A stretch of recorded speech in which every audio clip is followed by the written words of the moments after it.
Van used to be a boring-ass office worker who lived in his office and went home only to sleep. However, one day, he wakes up as a 2-year-old boy and wonders where is he. He can't understand why his hands are so small, and he immediately runs around the room to see where he is. He goes straight to the window and gets mesmerized by the medieval castle and city he sees outside when suddenly, his maid Till comes running, thinking that Van is going to skydive without a parachute from the window. She helps him down and says that it is dangerous to stand at the window. And Van tells her that he was just mesmerized by the scenery, so he couldn't help but look. Till doesn't understand how Van is speaking high-level English at 2 years of age when he should be watching Abilitiy Toilet and Fortnite Brainrot. Suddenly, Van recalls that he has faint memories of living in this place. He decides to do a quick recap and tells Till that his name is Van Ni Ferdio and his father is Marquis Jalpa. He also remembers the names of his 3 elder brothers, and Till thinks that this is the second coming of Newton. Soon, it is breakfast time, and 3 maids surround Van to feed him because he is so damn cute. Van likes the attention he is getting because even though he has the body of a 2-year-old, he is actually a middle-aged perv inside. Suddenly, Van's father, Jalpa, asks his sons their plans for the day, and they tell him about the subjects they are going to study today. Next, Jalpa turns his attention to Van and asks what he will do. Van seriously answers that he knows nothing, so he will start from the basics and learn about the culture and history of their country. His brothers are dumbfounded on hearing him talk like that. But Jalpa starts laughing that he underestimated his youngest son. He thinks that Van will be talented in fire magic like him and his late wife and says that he has great hopes for him. Van already knows that there are different magic attributes in this world, but the nobles prefer the 4 basic elements that include fire, water, wind, and earth because they have high offensive power. All other types of magic attributes are seen as a disgrace, and all of Van's brothers have one of the 4 elements. Later that day, Van learns about their country from Till, and he gets excited to learn how many intelligent species are in their world. Till tells him that they have the usual roster of elves, dwarves, and others, but the rest of the maids tell her that a kid won't understand all that. Van tells Till not to pay attention to those ignorant bitches and begins asking her about magic tools instead. She tells him about magic crystals and rocks that can store magic and can be used to manufacture magic tools. While Van is learning just the basics, the old butler Esparta puts a bunch of books in front of him, saying that it is necessary to see how much he already knows before starting his education properly. Van is a bit intimidated by his mean-looking mustache, and tells Esparta that he can't read properly yet, but he knows a little bit of math. The butler starts with the very basics and asks him what 3 + 5 is. And when Van answers the question without counting on his fingers, the butler is so impressed that he decides to teach him personally. Van immediately knows it is going to be hell, and he is proven right as Esparta makes him study from dusk till dawn. But thanks to that, Van learns to read and write in just a couple of weeks. After that, he continues studying hard, and when he turns 4, it is time for his swordsmanship lessons to begin. His first training partner is Till, who can dodge like she is allergic to Van's wooden sword. He falls to his knees after failing to hit her even once, and Till teases him that she won against him. Van chases after her while pouting, but then the rest of the jealous maids hold Till down because she is insulting a noble. They tell Van to punish her for being rude, but he tells them that it is alright. However, the maids have a stick up their and they insist Van punish Till, so he just flicks her forehead and tells everyone that justice is served. For the next year, Van focuses on sword training, and by the age of 5, he can beat senior students because they are just kids with simple attack patterns, and he is a grown-ass man with a developed brain. The other students are impressed that Van is a genius even when it comes to combat, and they are even more overwhelmed when they see him treating them kindly even though they come from a lower social status. After that, Van takes a break when Dee, the deputy commander of the Knights, arrives there to check his hands. He finds that Van's hands are really smooth and there are no calluses, which makes him wonder how did he get so good without enough practice. Van tells him that he is too busy with his studies to train regularly, and Dee casually reveals that Esparta was ordered by the Marquis to make Van's lessons thrice as hard. This comes as a great shock to Van, but now he understands why his lessons were so long and so hard. Dee asks him if he is interested in learning sword fighting, because he will plead with the Marquis to reduce his lessons so that he can train to become the greatest swordsman of their country. Van tells him that he wants to focus on both his lessons and sword skills, and Dee decides to train him personally for the best results. He assures Van that he will go easy on him since he is just a kid, but that was a bigger lie than everything any politician has said. Dee's lessons are diabolically hard, But despite everything, Van enjoys the life after being reincarnated. Another year passes, and now the 6-year-old Van is known as a genius throughout his territory. However, he gets burnt out because his life revolves around books and swords. So one day, he tells Till that he wants to go outside. Soon, she takes him to the market along with 2 knights, and Van is thrilled to see different types of stores. He is curious about the grand building behind him, and Till tells him that it is the Merry Chamber of Commerce, which is a huge company with branches all over the country. Van realizes that this is just the Walmart of this world, when suddenly, he sees a man dragging a boy who looks really filthy and beaten up. The man tells Van to look away because it is not a show, and his knights get ready to remove the man's stupid head from his body for insulting a noble. Van stops them and asks the man why he is dragging that boy along, and he arrogantly replies that he is going to sell his son into slavery, and no one is going to stop him. This is the most shocking news for Van, but Till tells him that poor people in this world often sell their children into slavery to get some extra cash. Van is really appalled by this, but before he can interfere, a tanned mommy comes there, and she is really excited to see the youngest son of the Marquis. Till proudly affirms and shows off his family crest to the tanned mommy, who introduces herself as Rosalie from the Merry Chamber of Commerce. Van immediately asks Rosalie how much would the blue-haired boy be sold for, and she takes one quick glance at him and then asks his dad if he has any magic attribute. He replies that he has magic to steal things, and Rosalie says that the boy can only be sold for 3 large silver coins. This angers the old bastard, who starts kicking his son for being so worthless that his selling price is less than Sophie Rain's monthly OnlyFans subscription. Rosalie tells him to be kinder to his son, but he decides to take him to another shop to get a better price for him. Suddenly, Van offers to buy the boy for 5 large silver coins, and the bastard begrudgingly takes that offer. Van frees the boy and helps him get up, asking his name. The boy introduces himself as calm as he takes Van's hand and stands up. Van tells him that he is free to go anywhere he wants to now, and Till asks him why he is letting the boy get away when he just bought him. Van replies that he just wanted to help him. He then learns that Calm has nowhere to go and decides to take him to the mansion. The knights tell Van that he can't take a boy of unknown origins to the mansion normally, and he needs to take him in as a slave. Being a modern guy who hates slavery, Van feels hurt by that sentence. But since Calm is okay with that, he decides to follow the idea. Rosalie interrupts him and says that they need to finalize the slave contract before that and asks both the boys to hold her hands. She then uses a spell to cast the contract spell on Calm, creating a tattoo on the back of his hand to show that he now serves Van. With that, Van takes Calm to the mansion,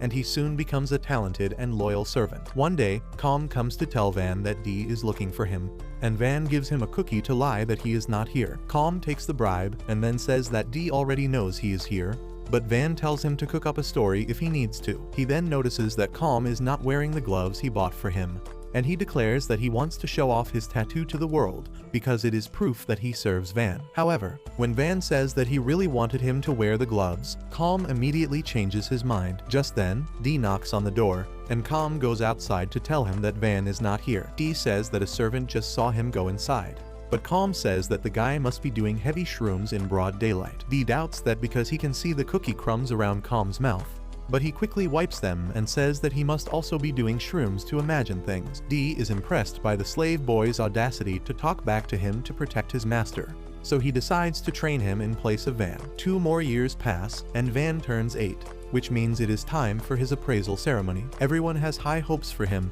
and they want him to become their lord because he is not only a genius but also treats everyone kindly. His father is also certain that Van will fire element magic like him, but all his hopes are replaced with disgust and disappointment when he learns that Van has talent in production magic. Jalma says that production magic is considered the worst kind of magic of nobles because it allows people to create swords and stuff using raw material and imagination. However, all of that can be done even without magic, and no one needs a noble who is just a glorified blacksmith. Jalma says that both he and his late wife are strong fire mages, and he can't accept that their son would have the weakest magic. He pulls out his sword and says that he should have pulled it out that night instead, but he will correct his mistakes now. Van is frozen in fear and doesn't know what to do but before his dad can strike him. His eldest brother Mersha steps up to defend him. He suggests that they have a remote village in their territory that is still not developed, and they should let Van develop it. Jalma asks him to elaborate, and Mersha says that the nameless village has only 100 residents and they don't have anything going for them. There are strong monsters in the mountains to the north, and there is another noble's domain right next to them. On top of that, their rival kingdom, Yeleneta, is just beyond the village. and they only hold some military training exercises there. Jalma also agrees to the plan because the Nameless Village is a recently acquired territory, and they are not really loyal to their family yet, which makes sending a family member there a great decision. He praises Mersha for finding a use for the disgrace of their family and tells Van to leave for the village as soon as he can. When everyone has left, Mersha apologizes to Van for proposing to send him to such a harsh place, but he didn't want him to die at their father's hand. Van thanks him for saving his life, and Mersha promises to help him as much as he can in living a comfortable life at the village. Soon, Van starts packing his stuff, and Till is furious at the Marquis for sending him to a faraway place. But he tells her that he is actually looking forward to it because he will have a lot of free time there. As his luggage is loaded in carriages, Van thinks how his dad didn't allow him to take any knights along, and Mersha had to hire adventurers to guard him. On top of that, he was only allowed to take Calm with him at first. But thanks to his brother's intervention, now Till is also coming with him. Suddenly, Dee comes there and tells Van that he is coming along to complete his training. Van absolutely doesn't want that and says that his father has forbidden the knights to go with him. Dee replies that he hasn't gotten any news about that, and he even brings 2 of his knights with him. That is not all, as Esparta also comes there, telling Van that he has taken an early retirement from this mansion, and he will come along with him to continue teaching him. Once the carriage starts moving, Van feels a bit disappointed that he can't even use the family crest right now because his dad wants to send him away secretly. However, the entire city is gathered to bid him farewell because the knights are carrying huge banners saying Van is leaving. Van panics on seeing that and asks what they are doing, and the knights tell him that they are just following Dee's orders and they can't take down the banners until he says so. But he is asleep right now. With that, the entire city bids Van goodbye, and he promises to return to them someday. Later, Van takes a small twig in his hand and uses his production magic to turn it into a sword, which would require some sort of nuclear reaction to change wood into metal. But what do I know? Calm and Till are impressed by this, and Van says that he just wants to see if there is a good way to use his magic that is said to be useless. Till then tells him that they are near the village now, and Van is excited to see it. He tells Calm that if he doesn't like the life at the village, he can always return to the mansion. He is ready to nullify the slave contract and assures Calm that he can serve Mersha, who will treat him well. Calm immediately refuses, saying that he has already sworn to serve Van, and he will stay with him till the end. Van gets a bit taken aback by this because it sounds like a proposal, which is something he never got in his past life. Suddenly, the carriage rattles and comes to a stop, and Van opens the window to learn what is going on. A knight tells him that there is trouble ahead because the village is under attack by some bandits. Van immediately calls for a meeting, and Dee tells him that the bandits are used to fighting, so the villagers won't stand a chance against them. There are around 50 of them, and though the thick wooden wall is stopping the bandits from advancing, they are using arrows to attack the villagers beyond that. Dee tells Van that they should fight the bandits because they can drive them off if everyone works together.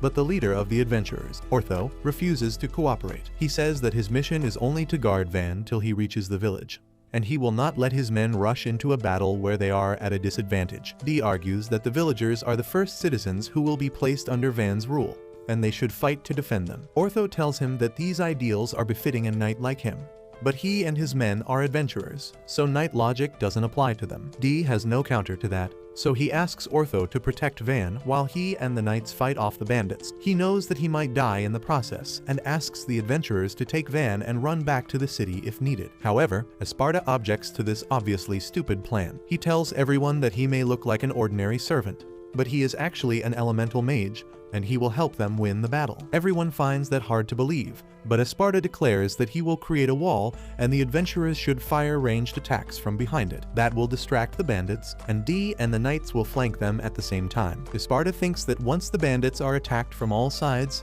they will flee. Van asks him if he plans to stay back and fight, and the old butler affirms, saying that he needs to keep attacking to make the bandits focus on him. Van says that it is dangerous and he can die, but Esparta wants to go out in a blaze of glory. Van tells him that he can't die in a place like this after faithfully serving his family for decades, and he doesn't want the knights to die either. He knows that if he loses Esparta and Dee now, he will fail to develop the village on his own, and his father will surely execute him for his failures. That is why Van thinks of an alternative and announces that he will act as the decoy. Everyone is shocked on hearing this, until immediately refuses to let that happen. She says that she will be the decoy instead, and Calm is ready to take her place. Van replies that he doesn't want to see anyone close to him die. That is why he will become the decoy. He plans to ride the carriage and attack the bandits head-on, giving others the chance to attack them from the sides. Dee thinks it is too risky, but Van reminds him that he trained under him, so he won't die so easily. And even if he dies, there can't be a greater end for a noble than to die for his people. He draws his sword and tells Dee to leave his body behind in case he perishes,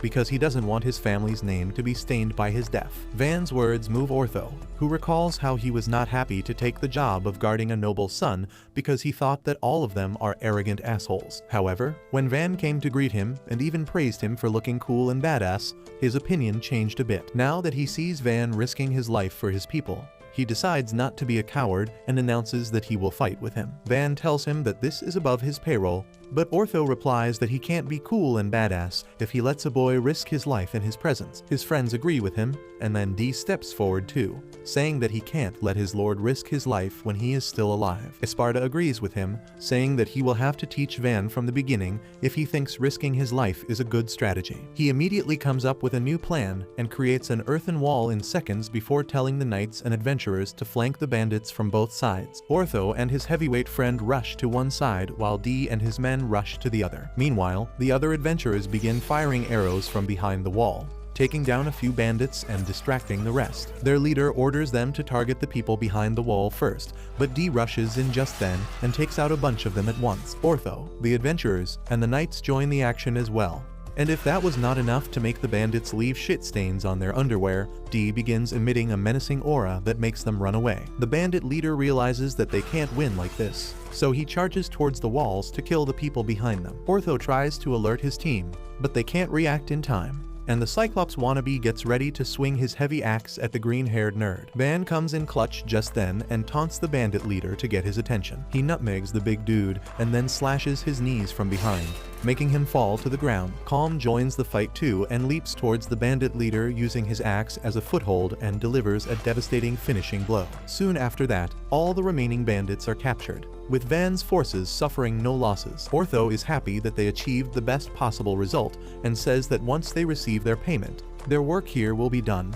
But he is a bit curious about Van now. He sees great potential in him and asks his team if they want to stick around and see what he can make of this nameless village. Half of them tell him that there isn't enough money in the village for them, but his core team stays behind because they have also seen Van in action, and they believe he is not an ordinary boy. They want to invest in him because they are certain he will make it big someday, and then they can cash in all the loyalty points. Meanwhile, Till rattles Van for risking his life and tells him to let her dive into danger the next time. Just then, Dee and others come there and tell Van that the villagers have gathered at the gate. He decides to step into the village with pride and hope, but as he sees the village, he loses a bit of both because they look weak and desolate. The village chief welcomes Van and thanks him for saving his life, and the first question Van asks is if the village has been attacked before. The old man affirms, saying that they have been attacked many times this year already. Van asks the reason for that, and the chief replies that earlier, the village was part of another territory, and knights patrolled it regularly. Ever since they became part of the Ferdio family territory, no one has come to look after them. Van apologizes for that and says that his father doesn't recognize the value of the small villages yet. This pisses off the villagers, and the old chief asks if nobles think small villages are not worth protecting because they don't pay much tax. Van tells him it is pointless to blame anyone, and this makes the villagers even more angry. They say that a noble would never understand what they go through, but Van says that they are talking about the future of the village, and his anger is unnecessary here. He says that the nobles are responsible for the condition of the village, but the laws written by the founder of the kingdom are the main reason. He says that blaming the law won't change anything, and they need to do something else to protect the village. The first way is to produce something so valuable that the kingdom can't ignore them. The second way is to earn enough money to hire mercenaries to protect themselves. And the final way is to work on the village and make it better. A village baddie tells him that they also thought of that idea, but they have nothing at all. Van tells her that things are different now because they have a new lord, and he will do everything to defend the village. Well, the villagers don't trust him because he is a kid, but when Esparta and Dee step forward and introduce themselves as the former head butler and the vice commander of the Night Order, the villagers suddenly grow confident that their village is in the right hands. The chief asks Van if he has powerful elemental magic, and he immediately makes it clear that the best he can do is production magic, so they should expect combat strength from him. The villagers start sulking openly and Van's ego takes a hit. Just then, a villager asks him what they should do about taxes, because currently they find it hard to pay 30% of their income. Van decides to cut it down to 10% till the village is stable and all the villagers already start liking him. Next, Van says that they need to work on the village's defenses and asks Esparta if the earth wall he creates is long-lasting. The butler replies that it lasts only for a little time before the mana runs out,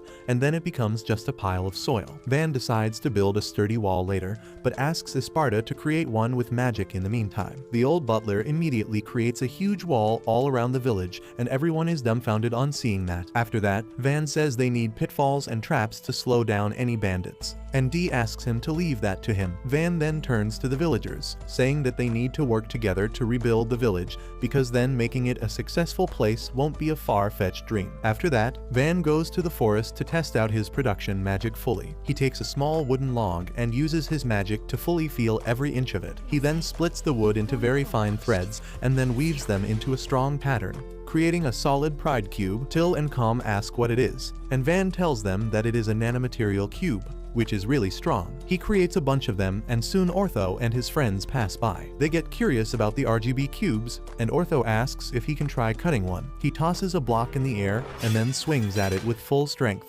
but the block hits a nearby tree, and there is not a single scratch on it. Ortho is in disbelief because his strike could cut through stone, but the nanomaterial cube is still intact. After that, Van starts experimenting with his magic some more and keeps creating weapons and stuff till the sun starts to set. Till asks if he is not tired because production magic is said to consume a lot of mana, but Van feels completely fine. He wonders how much mana he has and casually creates a katana from wood, because who cares about science and conservation of energy and matter when you have magic? Calm's eyes start gleaming on seeing a new kind of sword, so Van gifts it to him, and then Till starts watching him with pleading eyes as well. Van gives her an axe, and Till is not happy at all because it has a creepy skull design that doesn't go well with her cute vibe. Later that night, as Till and Calm sleep, Van sits in front of the campfire, unable to rest. He feels tired after traveling and fighting, and also filthy because he has not had a bath in days. He thinks that his servants act fine, but they must also be tired, and he needs to get some basic facilities before working on the village. So, the next day, Van begins piling nano cubes in an open space to create a house out of them. The villagers gather around to see what he is doing,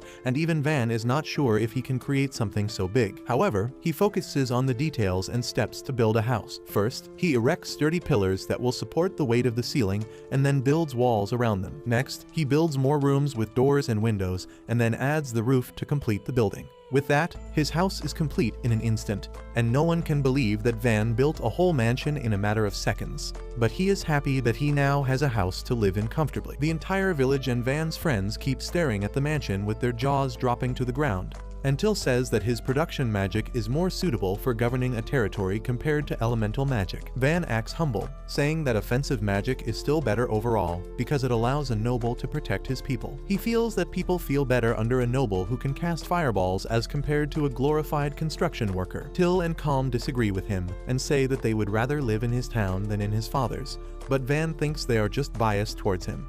But Esparta believes they are right. He tells Van that in times of war, people might prefer to live under nobles with strong attack power, but in peaceful times, his ability is the best for their development. Dee, Ortho, and others also share the same sentiment, and they tell Van how unbelievable it is that he created a house faster than Usain Bolt runs 100 meters. Van tells them that if they bring him wood, he can build houses for them too, and both Dee and Ortho get fired up to collect wood and get their house made first. Well, they are not the only ones who want to get a new house, and the village chief timidly asks Van if they bring lumber, he can build houses for them too. The villagers start telling him how their houses are broken and not worth living in, and Van realizes that it is going to be really exhausting to renovate all of them. However, he doesn't want to disappoint his people, and it is true that their houses are waiting to crumble at any moment. He agrees to build houses for them if they bring him wood for that, and everyone is overjoyed on hearing this. Soon after that, Van creates an entire residential block at once, and people are still in awe at his skills. They say that it is one thing to have a huge mana pool,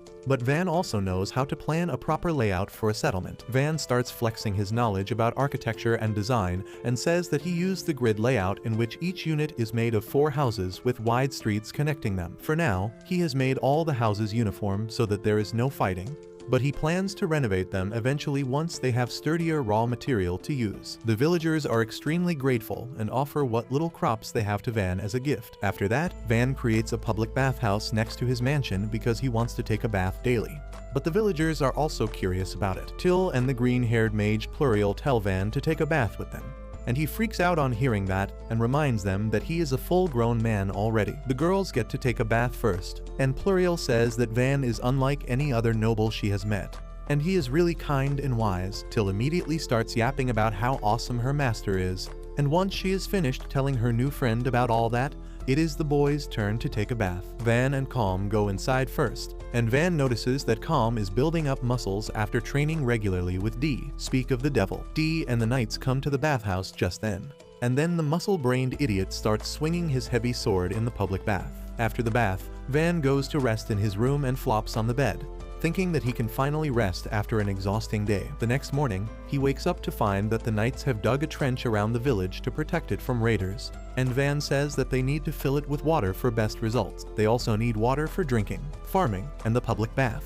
So Van decides their next priority will be to secure a stable source of water. He immediately scouts a nearby water body, and then Esparta creates a small canal in that direction. Dee and the other boys start widening and lengthening the canal, and Van follows behind them, using his magic to stabilize the walls and the bottom of the canal to make them leakage-proof. He notices that Dee is having the time of his life digging the hard soil, and Esparta says that he is quite active for a man in his early 40s. Calm and the knights are working their asses off as well, and Van thinks that it will take at least a week for the canal to be complete. However, he is determined to secure water for the village because once they have all the basic facilities, merchants will start visiting them, and he can improve everyone's standard of living. Well, Van seems to have overestimated the enthusiasm of his workers, and just by the end of the day, they are halfway to the village. Van says it is enough and tells them to stop, and Dee asks him what the issue is because he can keep going. Van tells him that not everyone has Big D energy like him, and Calm and others are trembling like their mom's favorite toy. Dee realizes that not everyone is built like him,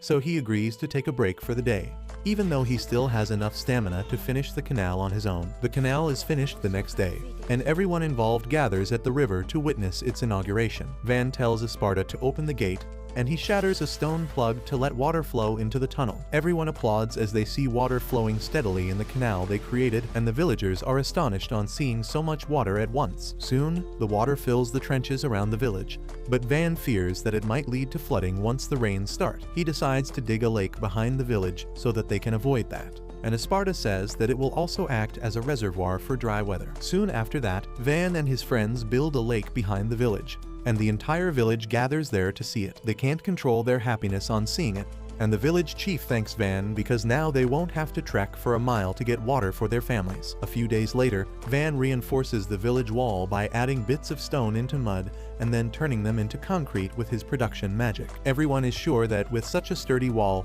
it won't even matter if the bandits attack them. But Van is not satisfied. He decides to make their defenses even stronger by installing Abilitiy on top of the wall and puts shields in front of them so they can attack the enemies while remaining safe from their ranged attacks. Van says they are just basic things, but everyone disagrees with him because they look really cool and impressive. They think that no one will dare to mess with their village now, and Esparta says that it is wrong to call this place a village because it is already starting to look like a fortress. Dee says that if Jalpa knew Van was capable of this, he would never have sent him away and would have even made him his successor immediately. Esparta disagrees, saying that Jalpa gives much more importance to combat abilities, and he would never have appreciated Van's talent fully. Dee argues that Van has more than enough combat strength, and he is probably stronger than anyone out there. Esparta argues back that Van's power is great for protecting people, but he can't conquer other territories. Dee takes this as a personal insult and says that war is more than just soldiers clashing swords with each other. Seeing that the two men are getting more serious than they should, Van asks them to stop. He says that arguing about talent and its use won't do them any good,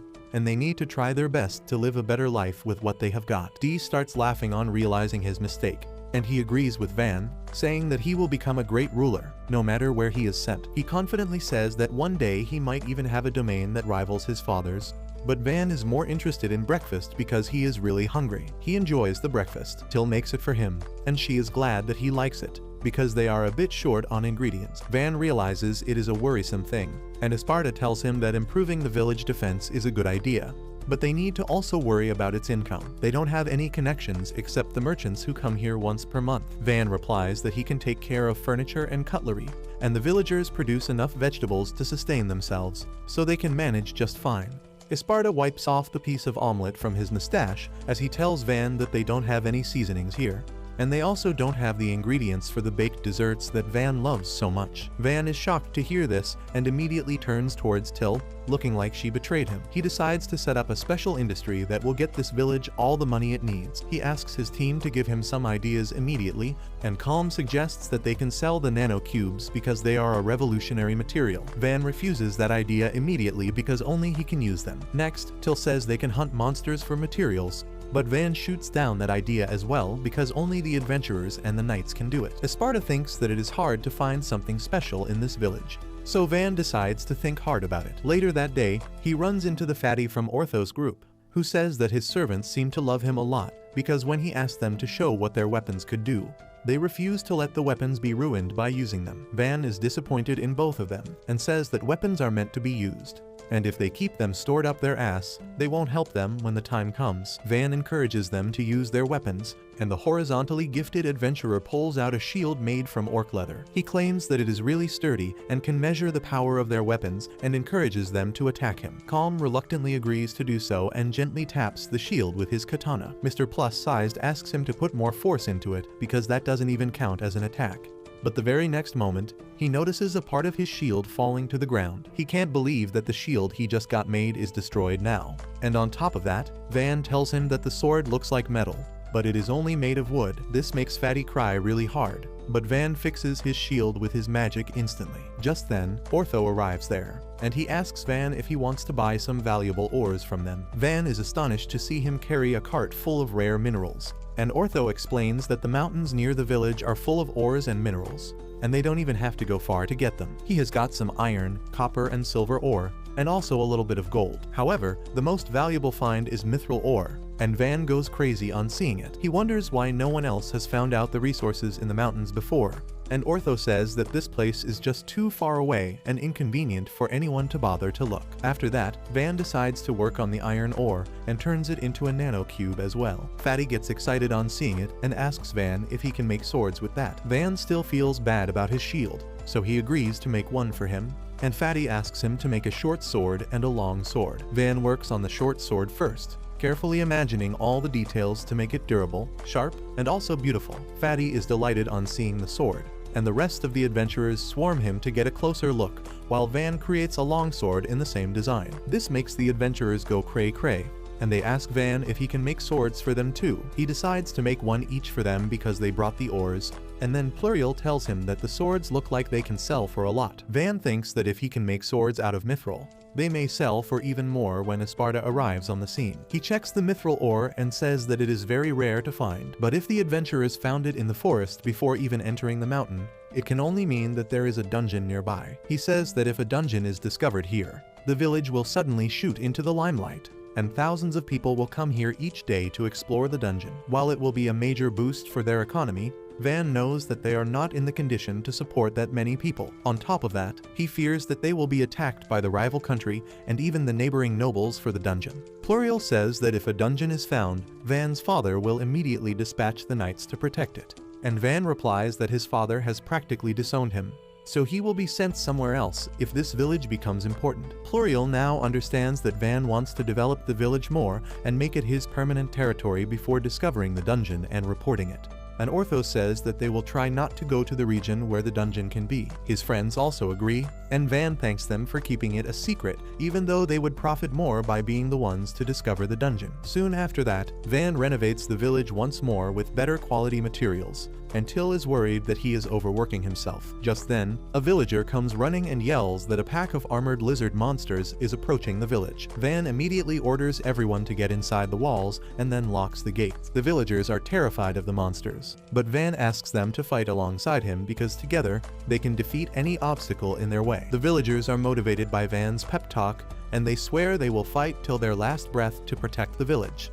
Van tells them to immediately head to the wall and position themselves behind the Abilitiy. Com tells him that Ortho and his party went out hunting, so they need someone to take command of the situation, and Van decides to head up with the rest of his citizens. However, Till grabs his arm with tears in her eyes, and Van may not be a simp, but he doesn't want to hurt her. He asks Dee to head up and relay the situation to him in real time.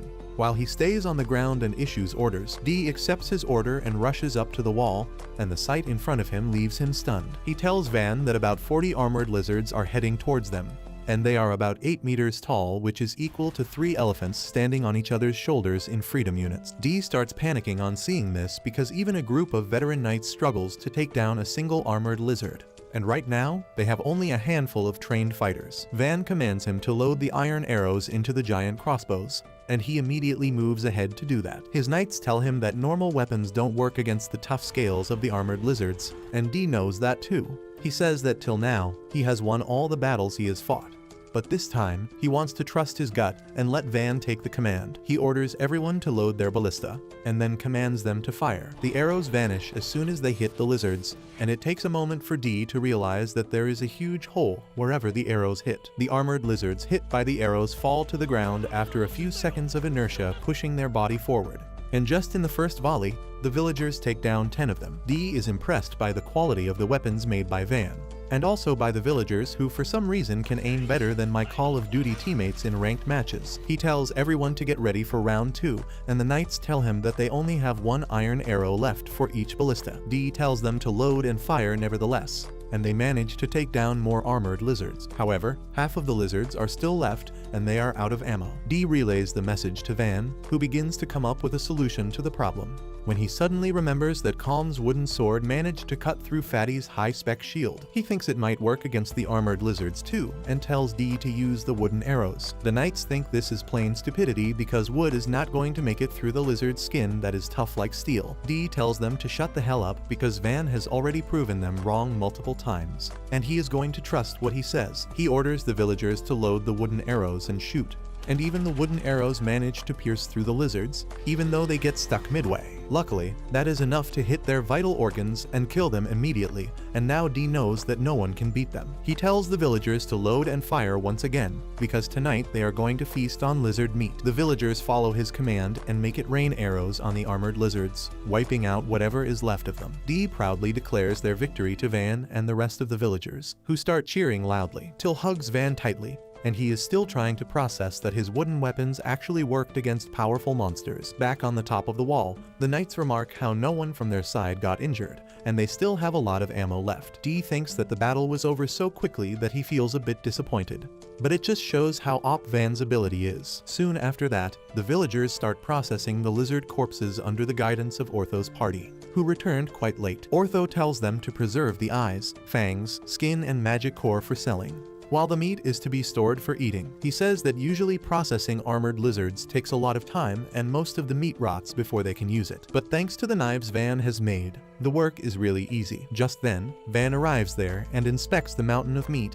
and decides to throw a huge party to celebrate their victory. At night, the festivities begin and people get to eat as much meat as they can. Ortho's group talks to Van and tells him that the weapons he made for them work really well. Dee overhears this and asks Van if he made weapons for the adventurers before him, and Ortho's group begins to show off their swords. Dee gets jealous on hearing this and asks Van to make a sword for him, and he is willing to write him a blank check for that. The other knights also want weapons made by Van, and he timidly tells them that he can't take any money from them, but he is a bit busy right now. He promises to make them new gear after the village affairs are sorted, and the knights are happy with that. After that, Ortho tells Van that usually an armored lizard sells for 20 gold coins, but since most of the meat will rot, he can get about 8 gold coin per lizard. That is still a lot of money, and Van gets overwhelmed thinking about how he will use all that money. Isparta breaks some bad news to him, telling him that when a village earns more than 100 gold coins, they have to give half of it to the Marquis as taxes. Van feels like he lost his life's savings in a crypto scam on hearing this,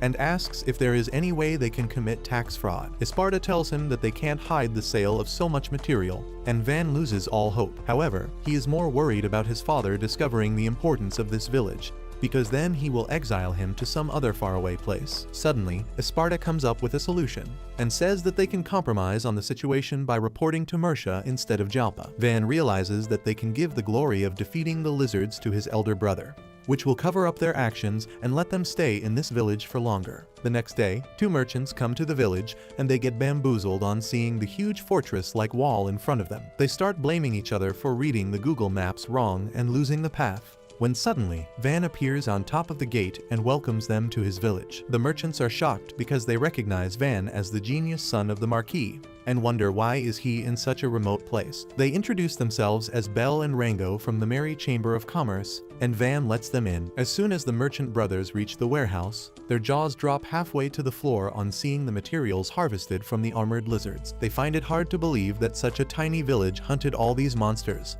but Van just wants to know if they can buy all this stuff from them. The merchants immediately say yes and ask Van to wait for a month because they need to arrange for a whole team to evaluate and transport everything. Van agrees to that and asks them to take some meat for free because it is going to rot anyway since he can't create a fridge right now. He then asks the brothers to take a look at some weapons that are also for sale, and they are blown away by the quality. They immediately agree to Van's asking price without bargaining, and he asks them to promote them. The brothers hesitate to answer that question, and Van realizes that these noobs think they are pros who can monopolize the trade of his swords. He tells them that even if they try to keep it a secret, people will find out about the village because they can find out the route they take. The brothers are shocked to hear this, and Van tells them that there is another way they can make insane profit. They are eager to hear that, and he tells them to set up a shop in their village. The brothers immediately take up that offer and bow before Van to show their gratitude, and he tells them that they should build their shop right away, before they can even understand what he is talking about. Van creates the shop they always dreamt of opening,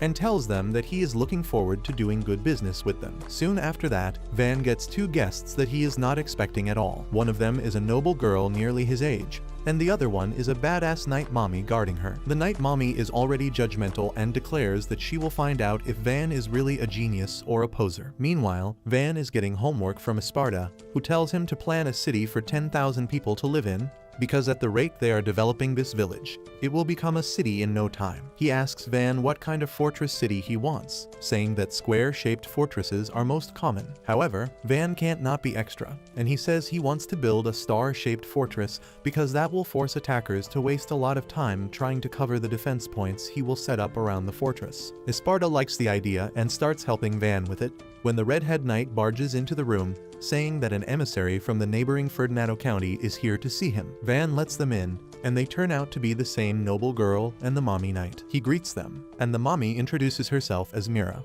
who became a viscountess after rising from the rank of a knight. The girl nervously introduces herself as Art, the youngest daughter of Count Ferdinando, and Van asks both of them to have a seat. Mira immediately asks Van why he thinks they are here, and he says they are here to assess him and win him over if he seems like a threat. She starts laughing on hearing that because Van is correct, and then says that Count Ferdinando thinks that Marquis Jalpa sent his genius son to rule this village because he wants to conquer his territory. However, Mira thinks that Van was sent here because he doesn't have elemental magic. Van decides to come clean and tells her that she is right about the elemental magic stuff, but he is not here to lead any sort of war, and he was just exiled by his father. Mira refuses to believe that after seeing how much Van has developed the village in a short time, and she believes that around 5,000 soldiers were sent with him to turn this village into a military base. Van breaks out into a laughter on hearing that, and then apologizes before telling Mira that he was kicked out of the family with nothing but his luggage and calm, and no one even came to see him off. Mira asks if she is hallucinating the butler and the deputy knight commander then,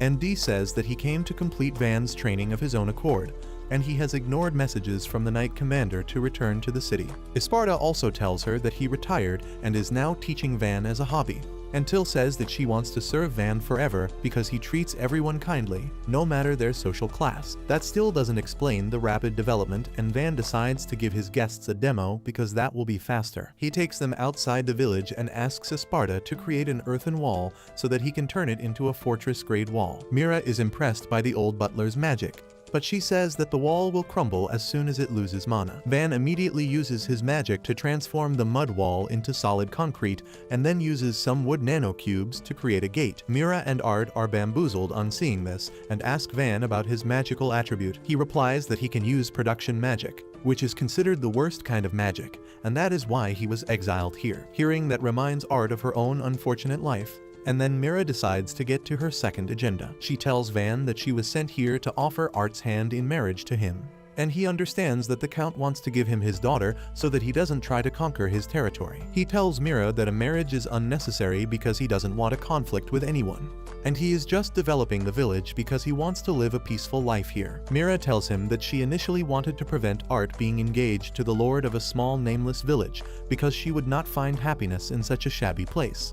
But after seeing Van's potential and character, she supports their marriage. She starts praising his intelligence, charisma, and the willpower to turn hardships into challenges, and says that if it was legal, she would want to marry him herself. Van gets excited at the idea of having a mommy waifu, but unfortunately, he can only get Art right now. Mira turns to Art, asking if she wants to marry Van because she honestly can't find a better man. Art turns shy and says that Van is a good guy, but she has not thought about marriage yet. Van also tells her to take her time because it is the most important decision of her night, and Mira says that they are going to stay the night in the village so they can think then. Van is shocked to hear that they are staying over, but when Mira asks if he has a spare room in a mansion, he decides to build an inn for them instead. After that, they have dinner, and Van decides to know more about the girl who might become his future waifu. She tells him that she likes cute things like flowers and dolls, and Van asks if he can see the dolls she has. Art is glad that someone is taking an interest in her, and she happily agrees to show Van the dolls in her carriage. Later, Van walks the two ladies to the inn, and Mira leaves the two kids alone so that Art can tell Van that he is a nice guy before running to her room. Van then returns to his mansion, where Sparta tells him that since the Count sent his daughter to marry the lord of a nameless village, she probably isn't an elemental mage either. Van now realizes that Art was also exiled from her home, and he decides to let her stay in the village if she wants to, even if they don't get engaged. The next morning, Till and Calm wake up Van in a hurry, and he asks them the reason for interrupting his dream when he was just about to kiss Sydney Sweeney. Till tells him that he has more important things than that in real life, and Dee and Esparta have already reached the site. Van asks them to at least tell him properly about what is happening, and Till says that he will know everything after he reaches Lake Van, the same lake he created a few days ago. Van is shocked to learn that the villagers named the lake after him, and he immediately makes a note to stop them from naming the village after him too. He soon reaches the lake to find that the entire village is already there, and Dee leads him straight to the cause of the commotion, which is a mermaid hiding in the lake. Esparta tells Van that mermaids usually live in beautiful rivers in deep forests where humans can't reach to pollute them. However, a few mermaids have appeared in the lake that Van made, and no one can understand how such a rare species came all the way here. Van decides to talk to the mermaid to learn why she is here, but she doesn't respond to his questions. He wonders if she is deaf or if she just can't understand human language, and comes up with another method that will surely work. He orders Till and Calm to bring some meat, and as Van thought, everyone understands the language of food. The mermaid swims towards him on seeing the roasted meat and asks if she can really eat it. Van tells her that it is all hers, and as soon as the mermaid eats it, she realizes that it is the meat of the armored lizard. She asks who defeated the armored lizards, and before Van can act humble and give credit to the village's teamwork, everyone unanimously declares that it was Van who defeated them all. The mermaid is satisfied on learning that, and she immediately goes underwater and vanishes. Van wonders if she will return soon, but Esparta doesn't see that happening because mermaids are more shy than Bigfoot. Surprisingly, the next day, the entire mermaid clan turns up at Van's door, and he is dumbfounded on seeing them. He is pretty sure they are here because he defeated the armored lizards and wonders if the mermaids worship those big scaly monsters. Esparta calls his idea idiotic and says they should ask the mermaids directly. Suddenly, the big and scary looking leader of the mermaids comes forward, thanking Van for treating his daughter nicely last day. Van tells him that he is welcome, and then the Mermaid King asks if he really defeated the armored lizards. Van affirms but adds that it was a team effort, but no one bothers to listen to that part, and they start gossiping and murmuring that a kid defeated such powerful monsters. The Mermaid King suddenly calls Van a hero and declares that he has the permission to marry his daughter Lotta. Van is taken aback on hearing this, and the Mermaid King asks him if he is not into lowly. He assures him that when Lotta grows up, she will be the mommiest mommy of them all. But Van can only look at the present, and he tells the Mermaid King that his daughter is a mere child right now. He says that Lotta doesn't seem to understand the concept of marriage as opposed to the other girl trying to tie him in forever, and asks the king if he has any reason he is offering her hand in marriage. The Mermaid King solemnly replies that they usually don't like hanging out with humans, but recently, armored lizards have infiltrated their territory and killed a lot of them. So he is willing to marry off his daughter to any hero who can defeat them. Van understands his logic now and tells him that he doesn't need to marry his daughter to him to ensure the safety of his people. He tells the Mermaid King to let Lotta marry whomever she wants when she grows up, because he is going to help them just for the love of the game. The Mermaid King asks if his people can stay in the lake if that is fine with Van, and he is ready to let them join his village. He immediately builds 2 floating rest houses in the middle of the lake, and the mermaids immediately feel at home there. Just then, Esparta reminds Van that they need to deal with the sewage, and the Mermaid King gets curious about that. Van explains their village architecture and how they use a giant flush system to send their waste away from their sewers. The Mermaid King offers to help since his people are skilled at waterbending and stuff, and thanks to them, Van's work becomes really easy. The Mermaid King asks him to leave the job of flushing sewage to the water dwellers, because that is the least they can do in exchange for a safe living space. Just then, Art and Mommy Mira arrive there, and they are shocked to see mermaids. The Mermaid King suddenly calls Van's son-in-law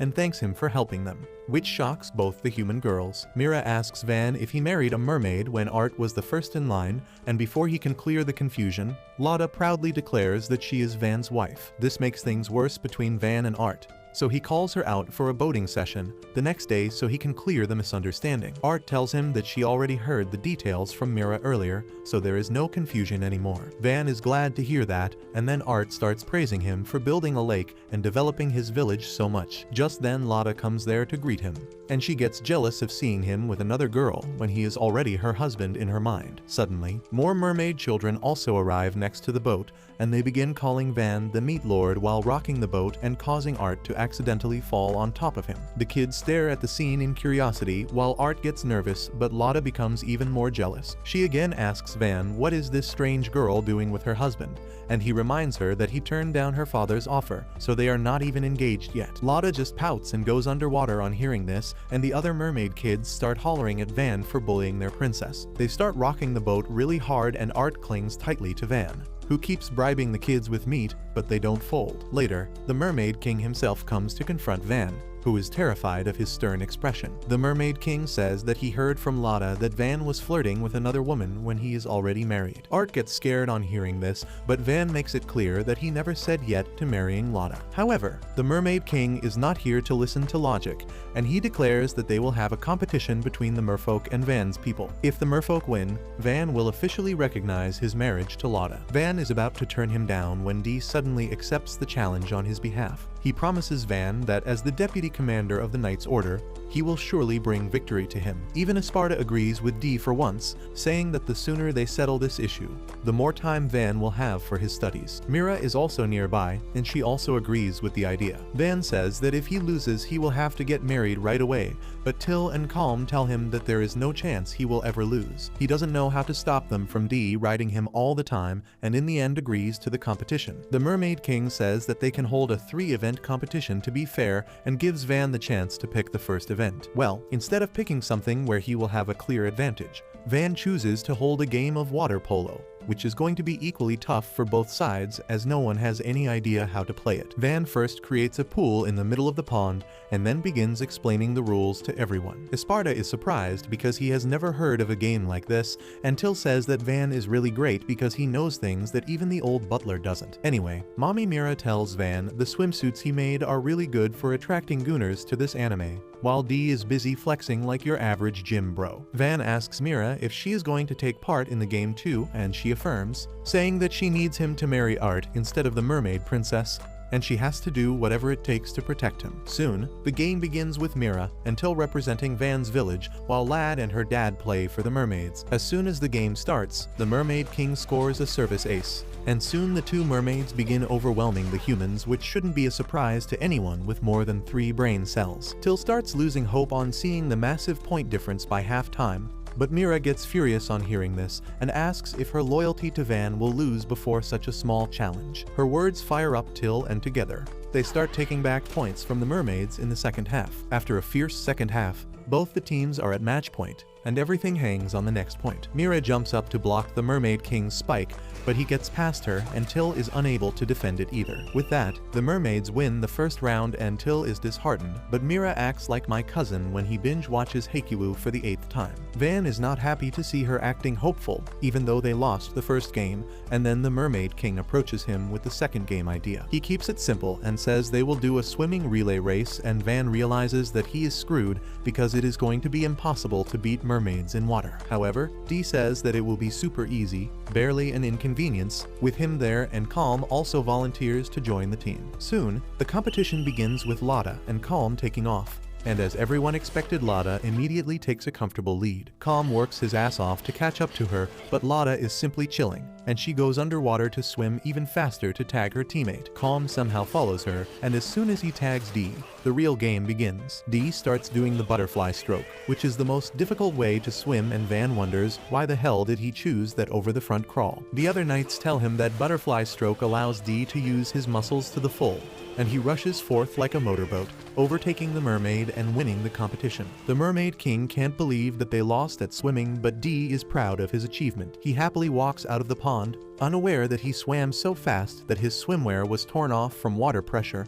After that, the Mermaid King approaches Van, still unable to digest his defeat, but ready to settle the matter once and for all. He asks Van to pick the third and final game, and he comes up with an idea that should be equally fair for both sides. He creates an ice shaving machine and then asks Pluriel to create some ice that he shaves and puts flavored syrups on. Everyone is confused about what they have to do, and Van says that the final competition is shaved ice eating contest, and he is going to take part in that himself. He asks for a partner, and Art raises her hand, shocking everyone. Soon, everyone is gathered in the Mermaid Wrist House, and the 4 participants have a huge bowl of shaved ice in their hands. Van wonders if it is too big, while Mira tells Art that it is still not too late to switch places. However, she refuses to stop fighting for her future husband, and as soon as Esparta gives the signal, everyone starts chugging in the shaved ice. Not a single one of them can escape the brain freeze that comes with eating shaved ice.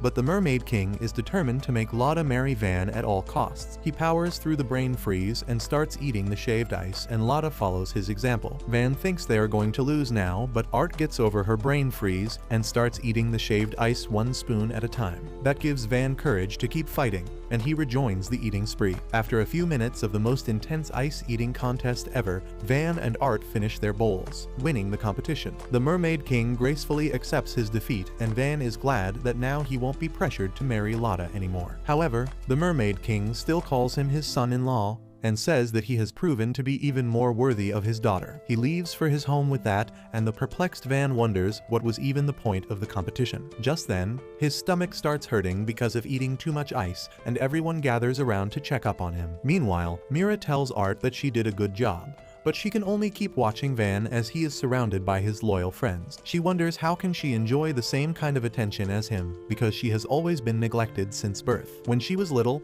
her father was always busy with work and barely made any time for her. Her mother wasn't interested in raising a kid either, so she handed her over to a nanny and went backpacking across Europe. No one paid her any attention as she grew up because she was timid and borderline dumb. The only good thing about her was her marionette magic, with which she could control puppets perfectly. Art thought that she could impress her mother with this, but she was horribly mistaken. Her mother slapped her and abandoned her because marionette magic was not considered useless, but evil in the hands of nobles. Everyone ignored her after that, and when she turned 10, her father sent her off to marry the lord of a nameless village. She was worried, but Van turned out to be a really kind man, and despite having a useless type of magic, he was still confident and everyone loved him. Seeing him now, Art decides to practice even more with her puppetry magic, so that one day, everyone will love her for that. The next day, Van gathers the villagers for some construction work and hypes them up with the promise of a barbecue party at night. Just then, Art comes there to greet him and asks if she can see him work, because she wants to be more like him. Soon after that, Van finishes building the star-shaped fortress wall he dreamt of for his future city, and Art is dumbfounded on seeing that. She asks how could he build something so sturdy and huge in just 2 weeks, and Van just gives credit to everyone who worked together with him. Mira is impressed by what he can do, but Van is equally impressed by her gravity-bending plot. Mira notices the little pervert gawking at her, so Van starts explaining that as more people move into his territory, they will build more houses and shops to accommodate them. Mira replies that she is jealous of him because she has always dreamt of having her own land that she would govern. She declares that she will just earn a lot of glory in her next battle, and that will be enough to earn a land of her own. With that, she asks Van about the giant ballista mounted on top of the fortress wall, and he tells her that it is the upgraded version of the simple ballista he created in the past. He begins yapping about how the new model can fire 2 bolts one after the other and is much stronger, but Mira is curious to see the weapon in action instead of listening about it. Van immediately tells Calm to fire a test shot, and he immediately obeys his command. As soon as he lets the first arrow loose, it goes a mile away and causes a giant dust cloud after demolishing its landing spot, and while everyone is stunned silent, Van is pleased with the result. He tells Mira that with 100 of those ballistae, he can properly defend his territory, and she immediately requests him to sell one to her. She is willing to pay any price he asks for, but Van just smiles and tells her that those bad boys aren't for sale. Mira decides to pay with other methods and tells Van that she will do him any favor he asks in exchange for a ballista, and that is enough to convince the little pervert to change his mind. He tells Mira that he will cash in the favor later and asks her how will she take it with her. She replies that she will arrange for a carriage to carry the big weapon, and as for the bolts used in it, she can manufacture them at her own place. Suddenly, Calm tells her that she should take at least a couple of bolts made by Mira, but she asks him why is that. Calm immediately takes out the sword Van made for her, and Mira asks why is it bent like that. Either way, she doesn't see anything special about the sword, and Calm asks her if she has a weapon that she doesn't mind breaking. Mira takes out her spare sword and tells Calm that she has used it for a long time because of its durability, and she is sure that he can't even chip it. However, she doesn't mind if it breaks, and with her permission, Calm swings his sword at her. Mira doesn't even feel much of an impact and wonders if Calm just grazed her sword, but the very next moment, her sword's top slides down cleanly. She can't believe this and asks what material the special sword is made of, to which Calm replies that it is made of ordinary iron, but since Van made it, it is this powerful. Van tells her that the bolts for the ballistae are made using the same method, and they easily pierced through armored lizards. Mira can barely believe this, but she immediately asks Van to give her some bolts as well. He is glad to add them as a bonus to their deal, and Mira thanks Calm for telling her this valuable secret, which he did just to rizz up the night mommy. Suddenly, Van hears someone screaming in the distance and finds that it is Ortho and his party, who are running towards the fortress frantically. They tell everyone to run for their lives because something disastrous is chasing after them. Within seconds, a huge dragon comes out from the woods, and everyone panics on seeing this. Ortho tells Van to take everyone back to the village while they distract the dragon, but he doesn't know if that is a good plan. He wants to help the adventurers but doesn't know if they can engage the dragon in a battle with the villagers scared to death. Luckily, Mira steps up and tells him that they should fight because the adventurers won't last long, and then the dragon will attack them. Van takes her advice and tells Ortho and gang to come towards the village so that they can shoot the dragon with their ballistae. Meanwhile, Mira takes charge of the situation and tells the villagers to get behind the ballistae while asking someone to take Art back to the village. Before that, Van goes to Art and apologizes for exposing her to this dangerous situation because they are fighting a mid-level dragon which is quite powerful. He assures her that with Mira leading them and their powerful weapons, they won't lose to the winged lizard, and Art wishes him the best. Van orders Till to take Art back to the village and tells her to summon D and his men on the way back. At the same time, Ortho's party is rushing towards the fortress gate, and Van tells everyone to aim for the dragon's wings first so that they can defeat it while it is on the ground. Suddenly, one of Ortho's friends trips and falls with the dragon close behind him. Fatty tries to distract the dragon towards himself by banging his shield, and when that doesn't work, he throws his dagger at the dragon, causing it to shift its focus to him. Fatty runs as fast as he can to escape the dragon while his party heads straight to the gate instead of helping him. He panics on seeing that everyone is abandoning him, but Ortho tells him that he is the fastest member of his group, so he can make it back alive. Van steps up to help Fatty before he becomes a snack for the dragon and tells the villagers to fire. The dragon easily dodges the bolts the villagers shoot towards it, and Van realizes that they are at a disadvantage. Suddenly, Mira tells everyone to leave immobilizing the dragon to her as she stands on the fortress wall, ready to attack. Van realizes that she is a top-tier elemental mage, which explains why she rose up to the title of a noble at such a young age. He looks forward to see what kind of magic she can use, and Mira creates a dense ball of fire that she shoots at the dragon. The dragon is not fast enough to dodge it, and the hit from Mira's attack causes it to crash to the ground. Everyone is astonished on witnessing Mira's firepower, but the dragon is not dead yet. As it gets back up, angrier than before, Van realizes that a dragon is much stronger than armored lizards, and they can't beat it at this rate. He orders everyone to fire at the dragon once it is airborne, but most of the bolts miss the dragon. Luckily, they manage to damage its wings, making it unable to fly, and Van thinks that the battle will be much easier now. However, the dragon is as fast and agile on its feet as it is on its wings, and it charges towards the fortress, dodging the second round of attack from the Abilitiy. Meanwhile, the adventurers have reached the gate, and once they go in, Van decides to close the gate. Suddenly, the dragon starts approaching him, and Mira immediately attacks it with her fire javelin. The dragon dodges it, but Mira curves her attack and makes it hit the monster from behind. That knocks the dragon to the ground again and creates a huge explosion, but it is not enough to defeat it. Mira jumps down and tells him that they need to head inside and prepare for a more intense battle there. Van follows her orders and tells the villagers to head back too. Meanwhile, the fire burns off the dragon's injured wings, and in its rage, it jumps on top of the fortress wall and crushes a ballista. Van wonders how it still has so much energy when suddenly Esparta starts walking towards the dragon. Van tells him to come back, but the old butler asks permission to stall the dragon for a bit before he returns. Esparta creates a giant rock wave over the dragon's head and then causes it to fall. The dragon suffers a concussion before being buried under the rocks, and Esparta casually walks back, telling Van that this will buy them enough time. Van tells the old Aura farmer to run instead of walking, but Esparta replies that he is old so he can't run. Calm decides to stay with him and asks Van to head back first. As Van goes towards the village gate, he realizes that they need to do something before the dragon regains its consciousness and attacks the village. He notices Mira standing on top of the village wall and decides to take her help.